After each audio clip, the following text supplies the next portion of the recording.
નમસ્કાર મિત્રો, તત્કાલ ન્યૂઝમાં આપનું હાર્દિક સ્વાગત છે। જૂનાગઢ, અમરેલી, બનાસકાંઠામાં મેઘરાજાની બેટિંગ શરૂ। ગુજરાત પર એક સાથે 4 વરસાદી સિસ્ટમ સક્રિય। 17મીથી દક્ષિણ ગુજરાત અને સૌરાષ્ટ્રમાં ઓરેન્જ એલર્ટ। રાજ્યમાં છેલ્લા કેટલાક દિવસોના મેઘવિરામ બાદ ભારેથી અતિભારે વરસાદની આગાહી કરવામાં આવી છે। રાજ્યમાં વરસાદ ખેંચી લાવે તેવી એક સાથે 4 સિસ્ટમ સક્રિય થઈ છે, જેના કારણે રાજ્યમાં વરસાદી માહોલ છવાયો છે। આજે 15 ઓગસ્ટને સાતમના દિવસે જૂનાગઢ અને અમરેલીમાં મેઘરાજાનું આગમન થયું છે। શ્રાવણ મહિનાના અંતમાં વરસાદનો જોરદાર રાઉન્ડ જોવા મળશે।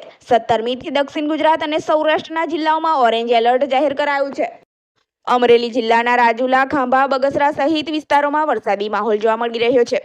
રાજુલા અને બગસરા ગ્રામ્ય વિસ્તારમાં વરસાદી ઝાપટા વરસ્યા છે, તો ખાંભા શહેર તેમજ ભાવરડી, કોદિયા, દીવાના, સરાકડિયા, નાનુડી, ઇંગોરાળા, નાના વિસાવદર સહિત ગ્રામ્ય વિસ્તારમાં ધીમી ધારે વરસાદ વરસી રહ્યો છે।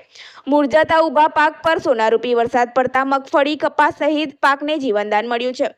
લાંબા વિરામ બાદ ખાંભા, ગીર પંથકમાં વરસાદ શરૂ થતાં જગતના તાતની ચિંતા ઓછી થઈ છે।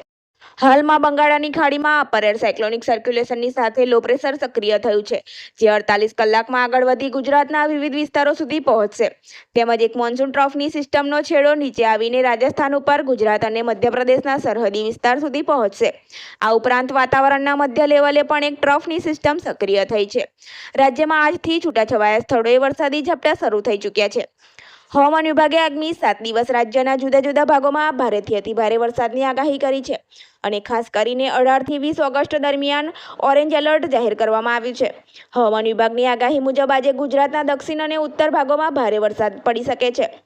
રાજ્યના ઘણા જિલ્લાઓ જેમ કે જૂનાગઢ, ગીર સોમનાથ, અમરેલી, ભાવનગર, સાબરકાંઠા, અરવલ્લી, મહીસાગર, દાહોદ, પંચમહાલ, વડોદરા, છોટાઉદેપુર, ભરૂચ, નર્મદા, સુરત, તાપી, ડાંગ, નવસારી, વલસાડ, દમણ અને દાદરા નગર હવેલીનો સમાવેશ થાય છે। આવા તત્કાલ ન્યૂઝને જોવા અને સાંભળવા અમારી ન્યૂઝ ચેનલને લાઇક, સબસ્ક્રાઇબ, શેર કરો। ધન્યવાદ।